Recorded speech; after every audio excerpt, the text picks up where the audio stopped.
ඔයාගේ ආයෙ disc track එකක් එයිද නැත්නම් ඒක අප්ලෝඩ් නෑ මම කැමතියි අතට මට කවුරු ඩිස් කරනවා නම් මම කැමතියි ඒකට.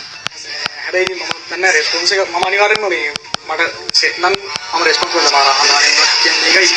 කොමෙන්ට් නම් ඉල්ලන්නේ නම කියන්න ඕනේ. සමහර කට්ටිය ඩිස් කරනවා ඉතින් හැබැයි කවදාවත් මම දන්නේ මට නම් නම කියලා ඩිස් කරලා නෑ. මම කියලා ඩිස් කළොත් ඒ පුද්ගලයාට ඩිස් එකක් මගෙන් ඩිස් එකක් එන්න සුදුසු වෙනවා මම අනිවාර්යෙන්ම ඩිස් එක කරනවා. ඩිස් එකක්